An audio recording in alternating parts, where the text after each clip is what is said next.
وأصحابه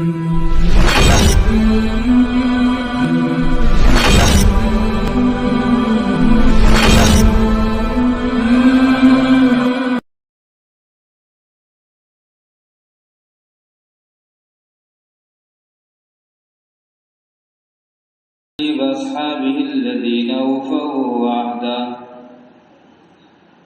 الذين هم مفاتيح الرحمة ومصابيح القرر. أما بعد فأعوذ بالله من الشيطان الرجيم. بسم الله الرحمن الرحيم. والذين لا يشهدون الزور وَإِذَا مَرُّوا بِاللَّغْوِ مَرُّوا كِرَامًا. آمنت بالله صدق الله العلي العظيم. اللهم صل على سيدنا محمد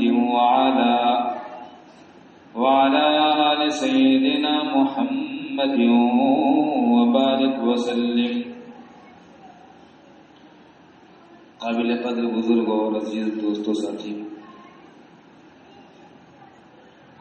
آج سے 3 دن پہلے کی بات ہے، شاید یہ منگل بدھ کا واقعہ ہے. شہر میں داخل ہوتے ہوئے ایک عجیب نظارہ دیکھنے کو ملا، بلکہ محلے میں آنے کے بعد بھی وہ سب دیکھنے کو ملا کہ ہمارے محلے کے بچے بھی تھے، بڑے بھی تھے، اور ان کے ساتھ تاشے تھے، ڈھول تھے، اور بچوں کا ایک مجمع تھا. اس میں بڑی عمر کے تقریباً 45-50 سال کی عمر کے لوگ بھی تھے اور جوان بچے بھی تھے. ڈھول اور تاشے ساتھ میں تھے اور ان کے ساتھ بیل تھے. بیل پر چادریں اڑائی ہوئی تھی، ان کو ہار پہنائے ہوئے تھے، ان کے سینگ رنگ برنگی بنائے ہوئے تھے، ان کے بدن پر مختلف رنگوں کے دائرے اور نشان لگائے ہوئے تھے، اور ان کے پیروں میں گھنگرو اور گلے میں مالائیں پہنائی ہوئی تھی، اور بڑے شوق سے، بڑے خوشی سے اس کو لے کر ایسے گھوم رہے تھے جیسے آج عید کا دن. انسانوں کی عید تو ہوتی ہے، آج بیلوں کی عید ہے. تو بہت افسوس، بہت دکھ ہوا کہ ان کے پاس کوئی تعلیم ہی نہیں. کچھ کرنے سے پہلے کبھی یہ خیال نہیں آتا کہ یہ جائز ہے کہ ناجائز ہے. کوئی بھی کام کرنے سے پہلے شاید دل میں یہ خیال اور یہ سوال اٹھتا ہی نہیں ہے کہ اس کے بارے میں کسی سے پوچھیں. کوئی گولی کھانے سے پہلے سوچتے ہیں ڈاکٹر سے پوچھ لے یا گھر میں کسی بڑے سے پوچھ لیں کہ یہ گولی کون سی بیماری پر چلتی ہے اور اس کا کھانا درست ہے کہ نہیں. لیکن شریعت کا مسئلہ، دین کا مسئلہ، اس کے بارے میں کوئی فکر نہیں رہ گئی ہے کہ کبھی دل میں خیال اٹھے کہ یہ کرنا جائز ہے کہ ناجائز ہے. زندگی بس گزر رہی ہے، جیسے گزرتی ہے خود بخود گزر جائے گی. قرآن کریم کی جو آیت ہم نے آپ کے سامنے پڑھی، یہ اللہ کا کلام ہے، اللہ کی بات ہے، اللہ کا فرمان ہے. اس کو سنیے. والذین لا یشہدون الزور وَإِذَا مَرُّوا بِاللَّغْوِ مَرُّوا كِرَامًا. بہت اوپر سے مومنین کی صفات بیان ہوئی. یہ مومن بندے وہ ہوتے ہیں، اللہ کے لاڈلے پیارے بندے وہ ہوتے ہیں جن میں یہ خوبیاں ہوتی ہیں. یہاں ان کی خوبی یہ بتائی گئی کہ وہ جھوٹی گواہی نہیں دیتے، اور جب برے اور باطل کام کے پاس سے گزرتے ہیں تو بڑے چین سے آگے گزر جاتے ہیں. اب اس کی تفسیر میں، تفسیر کبیر میں عبداللہ بن عباس رضی اللہ عنہما کی روایت جو تفسیری نقل کی گئی ہے وہ یہ ہے کہ اس سے مراد غیر مسلموں کے تہوار، عیدیں اور میلے ٹھہرے.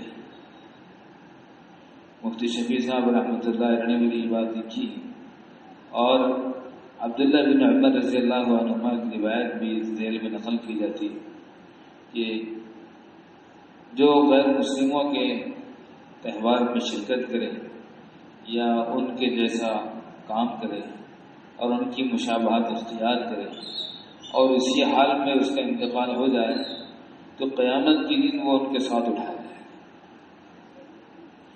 یعنی غیر مسلموں کے تہوار اور ان کے میلے اور ٹھیلے میں شرکت کرنا اور زینت بننا اور مجمع کو بڑھانا، اس کو مفسرین نے لکھا ہے کہ یہ بذات خود اس میں شریک ہونے کی ہم مانا ہے. آپ صلی اللہ علیہ وآلہ وصحبہ وسلم سے بعثت سے پہلے جیسی انسانیت پریشان تھی نا، تو جب انسان ہی بدل جائے تو پوری کائنات بدل جاتی. انسان بدل جائے سب بدل جائے. جب انسان انسانوں پر ظلم کرتا تھا تو انسان جانوروں پر اگر ظلم کرتا ہو تو کیا حیرت کی بات ہے. انسان اپنے ہاتھوں اپنی اولاد کو زندہ درگور کرتا تھا، تو اگر وہ جانوروں کو ستاتا ہو اور ان کو تڑپاتا ہو تو حیرت و استعجاب کی کیا بات ہے. لیکن آپ صلی اللہ علیہ وآلہ وصحبہ وسلم نے جیسی انسانیت کی چولیں ایک جگہ بٹھائی اور انسانوں کو انسانیت کا درس دیا، آپ کی تعلیم سے کائنات کے ہر گل اور ہر بوٹے کو، ہر گل بلکہ ہر خار کو ایک سلیقہ ملا اور اس کی تعلیم دی. کسی کا جانور ہوتا اور اس کا مالک مر جاتا تھا تو لوگ اس کے جانور کو اس کی قبر پر باندھ دیا کرتے، اس کو نہ گھاس دیتے، نہ دانہ ڈالتے، نہ پانی دیتے. وہ بیچارہ بھوکا اور پیاسا سوکھ سوکھ کر مر جایا کرتا تھا. ایسے جانور کو بلیہ کہا کرتے تھے. کبھی کسی جانور کو باندھ دیا کرتے تھے اور اس کو باندھ کر تیر کے نشانے لگاتے تھے. عبداللہ بن عمر رضی اللہ عنہما نے اس طرح دیکھا کہ کوئی لڑکا ہے جس نے مرغی کو باندھ دیا اور تیر سے نشانے لگائے، تو انہوں نے مرغی کو تو کھول دیا، اس بچے کو پکڑ کر اسی خاندان والوں کے پاس لے کر گئے اور تنبیہ کی کہ آپ صلی اللہ علیہ وسلم نے اس کو روکا ہے، منع کیا ہے کہ یہ کام کرتا ہے. آپ صلی اللہ علیہ وآلہ وصحبہ وسلم سے پہلے جانوروں کو مختلف طور پر تکلیف دی جاتی تھی. جب وہ اونٹ کی کوہان ہوتی نا ایسی، تو اس کوہان کو زندہ اونٹ کی کوہان پر سے کاٹ لیا کرتے تھے. زندہ دمبے کی دم کاٹ لیا کرتے تھے کہ دم کا گوشت اچھا ہوتا ہے، تو جو گوشت ہم کو پسند ہے، پیارا ہے، ذبح کیے بغیر بس وہ کاٹ لو. اب وہ تڑپتا ہے، چیختا ہے، چلاتا ہے. آپ صلی اللہ علیہ وآلہ وصحبہ وسلم نے اس سنگدلی کے اس فعل سے روکنے کے لیے فرمایا کہ جو گوشت کھایا جاتا ہے اس طرح کاٹ کر، وہ گوشت ہی مردار ہے، جائز حرام ناجائز. آپ صلی اللہ علیہ وآلہ وسلم نے صحابہ کو لے کر ایک جگہ سفر کی. صحابہ اپنے قضاء حاجت کے لیے کسی جگہ گئے تو وہاں انہوں نے کوئی چڑیا دیکھی یا کبوتر دیکھی، اس کے بچے دیکھے. انہوں نے بچوں کو اٹھا کر لے کر آئے. ایک روایت میں ایک انڈے لے کر آئے، دونوں بھی ہو سکتا ہے. چڑیا ان کے سروں پر محبت کے مارے منڈلا رہی تھی. آپ صلی اللہ علیہ وسلم نے پوچھا، بھئی یہ کسی نے اس کے بچے لائے؟ بتایا گا کہ ہاں فلاں صحابی نے لے کر آئے. آپ نے ناراضگی کا اظہار کیا، جہاں سے لے کر آئے وہاں لے جا کر رکھو، وہاں لے جا کر رکھو. ایک صاحب کو دیکھا کہ بکری انہوں نے باندھ دی، اس کے پیر بندھے ہوئے اور اپنا پیر گھٹنا اس کے سینے پر رکھا ہوا ہے اور چھری کو اس کے سامنے تیز کر دیا. اس کی آنکھیں چھری کی بالکل آمنے سامنے ہیں. آپ صلی اللہ علیہ وسلم بہت ناراض ہوئے، غصہ ہوئے. آپ نے فرمایا کہ تمہیں چھری تیز کرنی تھی تو بکری کو باندھنے سے پہلے کرنا تھا. بکری کی نگاہ اس پر پڑ رہی ہے، اس کو تکلیف ہو رہی ہے اور تم چھری تیز کر رہے ہو. آپ صلی اللہ علیہ وسلم نے جیسے انسانوں کو محبت کا درس دیا، انسانوں کو یہ بھی بتایا کہ جانوروں کو ہم سے تکلیف نہ پہنچے. جانوروں کے حقوق بتائے، پسماندہ طبقات کے حقوق بتائے. آپ نے بتایا کہ کچھ لوگوں کو دیکھا کہ وہ اپنے اپنے جانوروں کی پیٹھ پر بیٹھے ہوئے تھے. ایک اپنے جانور کی پیٹھ پر، دوسرا اپنے جانور کی پیٹھ پر بیٹھا ہے، اور دونوں اپنے جانوروں کو آمنے سامنے کھڑے کر کے بات چیت میں مصروف ہیں. آپ نے دیکھا تو آپ نے ناپسند فرمایا، ناراضگی کا اظہار فرمایا. آپ نے فرمایا جانوروں کی پیٹھ کو ممبر نہ بناؤ، تم اس پر بیٹھے ہوئے ہو، تمہیں ابھی کام نہیں ہے، سفر نہیں کرنا ہے. خالی بیٹھنے کے لیے، تقریر کرنے کے لیے جانوروں کو استعمال نہ کرو. تمہیں بات چیت کرنا ہے تو نیچے اتر جاؤ جب تک جانور آرام کرے گا. آپ صلی اللہ علیہ وسلم نے فرمایا کہ اگر سرسبزے سے تمہارا گزر ہو، وہاں ہریالی خوب ہو، وہاں گھاس خوب ہو، چارہ بہت ہو، تو اب جانور کو جلدی جلدی مت چراؤ، دھیرے دھیرے چراؤ، تاکہ وہ چلتا بھی رہے اور چرتا بھی رہے، اس کا پیٹ بھرتا رہے. جانوروں کے حقوق بتا. آپ نے فرمایا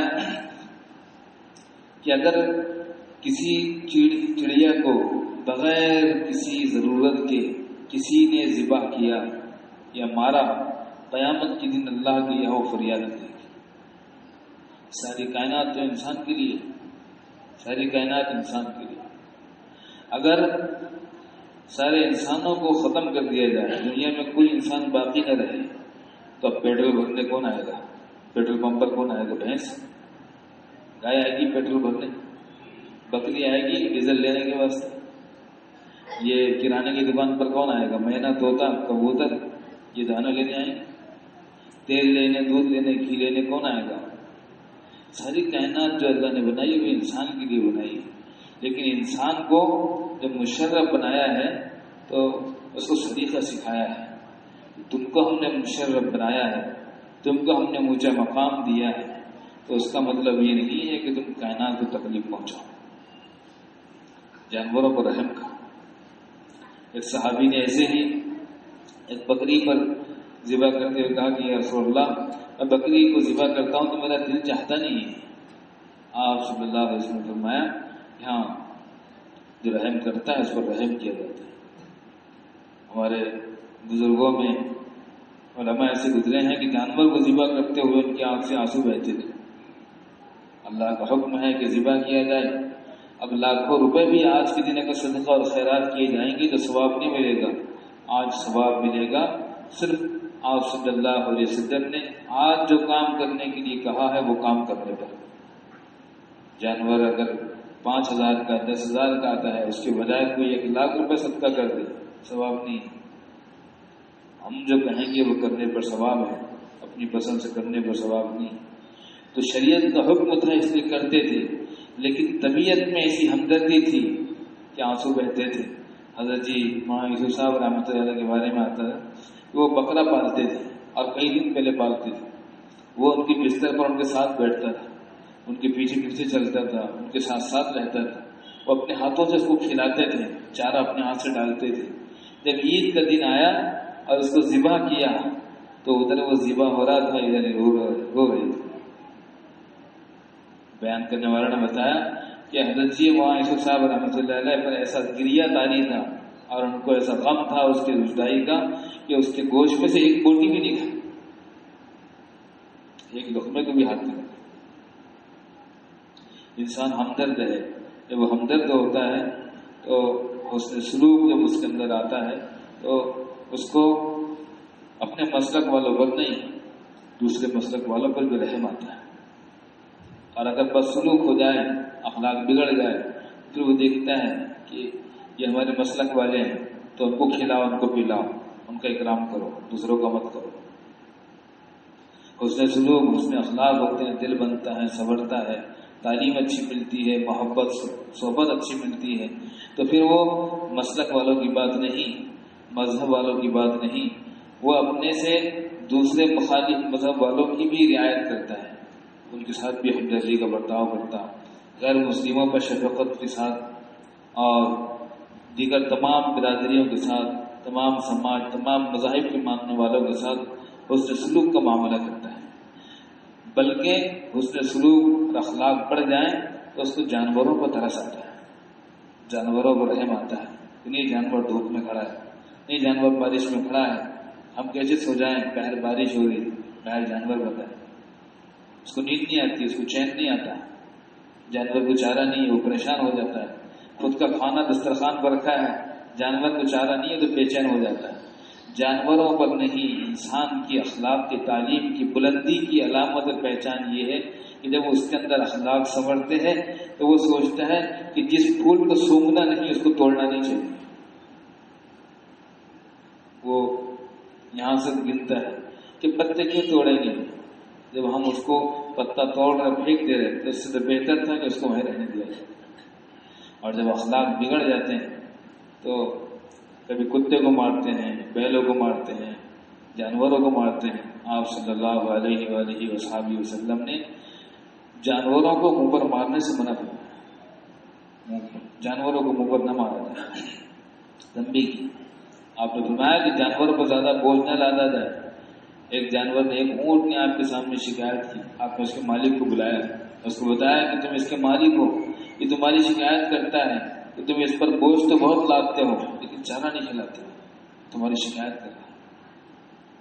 آپ صلی اللہ علیہ وسلم نے حدیث میں واقعہ بیان کیے، آپ نے بیان کیے کہ ایک مسافر تھا، اس نے کنویں میں پانی پینے کے لیے رسی ڈالی، پانی نکالا، پانی پیا، باہر نکلا تو کیچڑ ایک جگہ پڑا ہوا تھا، وہاں اس کی نظر پڑی کہ ایک کتا ہے، مارے پیاس کے وہ کیچڑ ہی چاٹ رہا، تو تھوڑی دیر پہلے وہ پیاسا تھا، اس کو اپنی پیاس کی شدت اور پیاس میں بے چین ہو جانے کی کیفیت یاد آئی، وہ دوبارہ کنویں پر گیا، پانی نکالا اور اس کتے کو صرف اس لیے کہ وہ ایک مخلوق ہے پانی پلایا۔ آپ صلی اللہ علیہ وسلم فرمایا اس کے اس عمل کی برکت سے اللہ نے اس کو معاف فرما دیا، اس عمل کی برکت سے اللہ نے اسے معاف فرما دیا۔ آپ نے جانوروں کے حقوق بتایا، آپ نے کیا نہیں بتایا؟ اب اٹھا کر دیکھیں، سیرت کی کتابیں ہم میں سے ہر ایک کے گھر میں ہو، ہر ایک کے پاس ہو، سیرت اٹھا کر دیکھیں تو دل پسیج جاتا ہے کہ اللہ کے رسول نے کیا کیا بتایا، کیا کیا تعلیم دی۔ جانوروں کے حقوق کیا ہے، جانوروں کے ساتھ کیسا معاملہ کیا جائے، جانوروں کے ساتھ کیا حسن سلوک کیا جائے۔ آپ صلی اللہ علیہ وسلم کا عمل بتایا جاتا ہے کہ آپ کبھی کبھی وضو کرتے ہیں اور اچانک بلی آ جاتی ہے تو آپ اپنا وضو کا پانی کا لوٹا اس کے سامنے کر دیتے تھے، بلی کے سامنے وضو کرنا، آپ تھوڑی دیر کے لیے رک جاتے ہیں، جس پیالے سے برتن سے وضو کر رہے تھے وہ بلی کے سامنے کر دیتے، بلی اس میں سے پیتی، اس کے بعد آپ وضو کرتے۔ رحمت للعالمین، سب کے لیے رحمت ہے، جو آپ کو ماننے والا ہوگا وہ بھی رحیم ہوگا، لیکن شریعت کا پابند ہوگا، شریعت کے خلاف نہیں جائے گا، شریعت کے باہر نہیں جائے گا، شریعت کے پابند ہوگا۔ ایک بہت بڑے محدث گزرے ہیں، بڑے، اللہ نے ان سے بڑا کام لیا، ان کے بارے میں یہ کہا جاتا ہے کہ پہلے جو لکھنا پڑھنا ہوتا تھا تو وہ ایک قلم تھی جس کو ڈبو کر لکھا جاتا تھا، وہ چلتے چلتے گھستے رہتی تھی، تو اس کی نوک بنا بنا کر پھر آگے بڑھاتے تھے۔ بعد میں وہ ایسی بڑی اگر ہوتی تو چلتے چلتے گھستے گھستے وہ چھوٹی سی رہ جاتی کہ پکڑ میں نہیں آتی، تو پھر اس کو رکھ دیتے، اس کو تراشا بولتے تھے۔ تو وہ تراشا اتنا جمع ہو گیا تھا ان کے پاس، حدیث لکھتے لکھتے اتنا تراشا جمع ہو گیا تھا کہ انہوں نے وصیت کی تھی کہ جب میں مر جاؤں اور مجھے نہلانے کے لیے نکالا جائے تو میرے غسل کا پانی یہ حدیث کے قلموں کے تراشے سے گرم کیا جائے۔ اتنا اندازہ لگائیں کہ کتنی حدیثیں لکھی ہوگی، کتنی محنت کی ہوگی۔ بتایا جاتا ہے کہ ان کا پانی گرم کیا گیا، پانی گرم ہو گیا تھا اور تراشے باقی رہ گئے تھے۔ کتنا لکھا ہو، حدیث اتنی لکھی۔ انتقال ہوا، کسی نے خواب میں دیکھا تو پوچھا کہ حضرت کیا ہوا، کیا گزری؟ انہوں نے کہا بس مغفرت کر دی اللہ نے۔ کبھی کبھی خواب کے پیچھے چکر میں پڑنا نہیں چاہیے، انسان روزانہ سوتا ہے، روزانہ خواب دیکھتا ہے، خوابوں کے چکر میں نہیں پڑنا چاہیے. اچھا خواب دیکھیے تو اللہ سے دعا کریں کہ اللہ اس میں خیر ہو تو عطا کر دیجیے. برا دیکھیے تو اللہ سے دعا کریں اللہ اس میں شر ہو مجھے بچا دیجیے. اور صدقہ کر دیں اور کسی کو نہ بتائیں، خاموش ہو جائے. اگر کسی کو خواب نہ بتایا جائے تو نقصان نہیں ہوتا، لیکن خوابوں کے چکر میں بہرحال نہیں پڑنا چاہیے. لیکن بعض خواب ایسے ہوتے ہیں جو بتاتے ہیں یہ خواب نہیں، یہ اونچے خواب ہے. اس نے خواب میں پوچھا کہ حضرت کیا گزری؟ اللہ نے معاف کر دیا.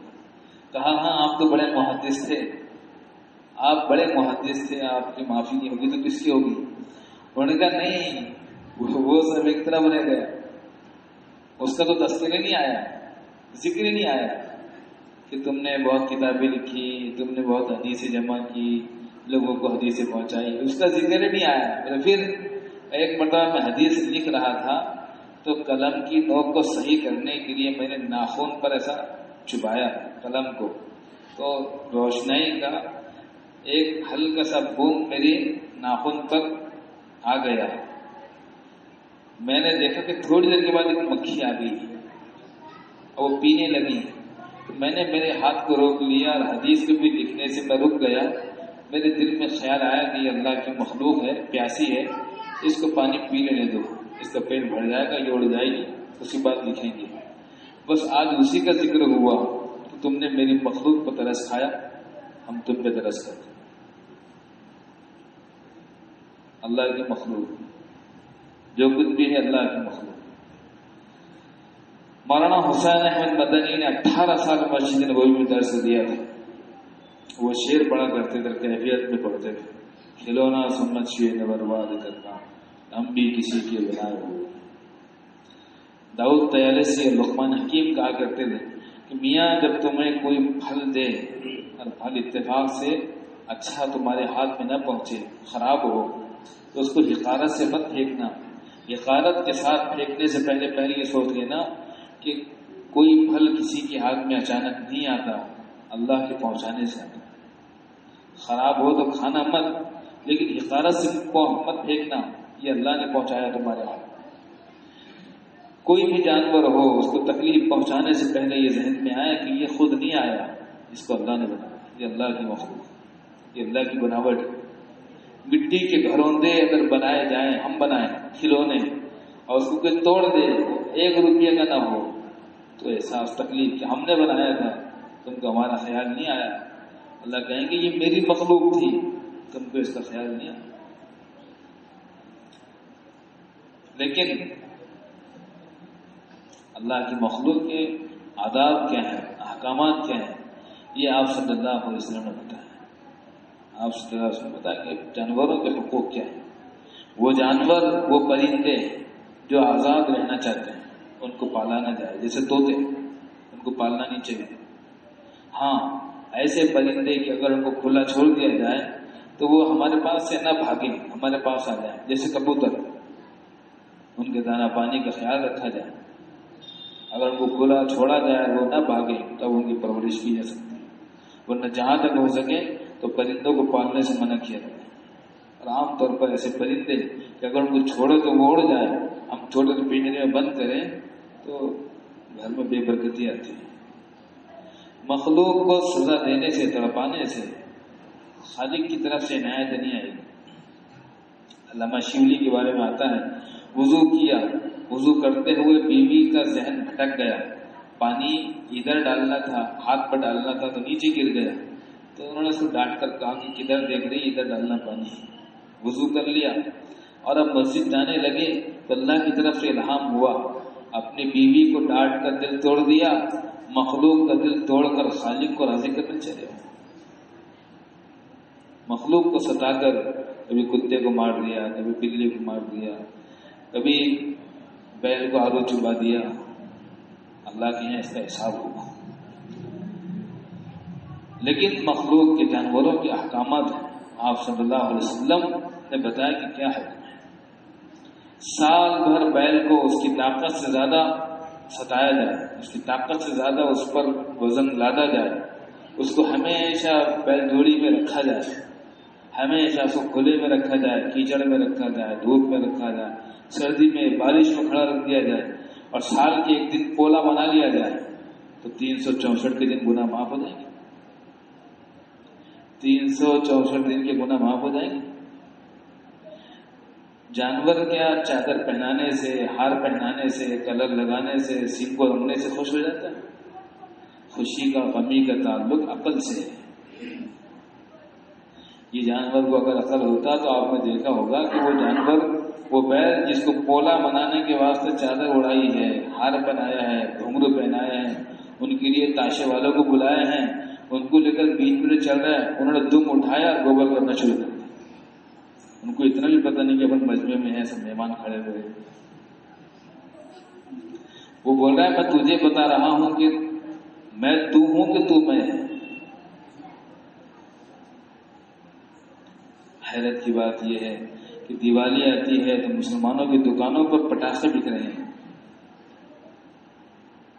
ہولی آتی ہے مسلمانوں کی دکانوں پر پچکاریاں بک رہی ہے، پولا آتا ہے تو مسلمانوں کے گھروں کے سارے جانور رنگے جا رہے ہیں، پولوں میں گھمائے جا رہے ہیں۔ بچا کیا ہے؟ کچھ تو نہیں بچا۔ جلال الدین رومی رحمۃ اللہ نے ایک مثال دی ہے، کہا تھا کہ ایک شخص نے ایک انگریز کے پاس جا کر کہا کہ میرے پیٹھ پر کود کر سوئی کے ذریعے سے شیر بنا دو۔ اس نے شیر بنانا شروع کیا تو تکلیف ہوئی، اس نے سوئی کو گرم کیا اور بنانا شروع کیا، تکلیف ہوئی۔ نے کہا کیا کر رہے ہو؟ کہا دم بنا رہا ہوں شیر کی، مگر دم کے شیر بناؤ۔ اس نے پھر سوئی گرم کیا، پھر بنانا شروع کیا تو پھر چلایا، ارے اب کیا بنا رہے ہیں؟ آپ کان بنا رہے ہیں۔ ارے کیا بغیر کان کے شیر نہیں بنے گا؟ اس نے پھر سوئی گرم کی، دوبارہ شروع کیا، کیا بنا رہے؟ اب سر بنا رہے ہیں۔ ارے یار بغیر سر کے شیر بناؤ۔ اس وقت شیخ سعدی نے کہا شیر بے دم و سر وہ بیش کم تحدید، ای چنی شیر خدا ہم نہ فرید۔ بغیر دم کا، بغیر کان کا، بغیر سر کا تو شیر بنانے کے لیے کہہ رہا ہے؟ میرے پیارے ایسا شیر تو اللہ نے بھی پیدا نہیں کیا۔ جس مذہب میں دیوالی بھی ہو، پٹاخہ بھی ہو، اس میں پولا بھی ہو، اس میں سب کچھ ہو، وہ مذہب ہی نہیں ہے۔ وضع میں تم ہو نصارہ تو تمدن میں ہنود، یہ وہ مسلمان ہیں جنہیں دیکھ کے شرمائے یہود۔ والذین لا یشہدون الزور وإذا مروا باللغو مروا کراما۔ اللہ کے پیارے بندے وہ ہیں جو جھوٹی گواہی نہیں دیتے اور ایسے میلوں میں شریک نہیں ہوتے، غیر مسلموں کو یہ کام نہیں کرتے۔ جنہوں نے کیا اللہ سے توبہ کرے، اللہ سے توبہ کرے کہ آج تک کر لیے، پولا منا لیے، جانوروں کو رکھ لیے، گاؤں میں بستی میں لے کر آ گئے، تاشے اپنے محلے کے لوگ تھے، لیکن آئندہ سے عزم کرے کہ انشاءاللہ اب یہ کام نہیں کریں گے۔ اللہ مجھے آپ کو توفیق بخشے۔ وآخر دعوانا ان الحمد للہ۔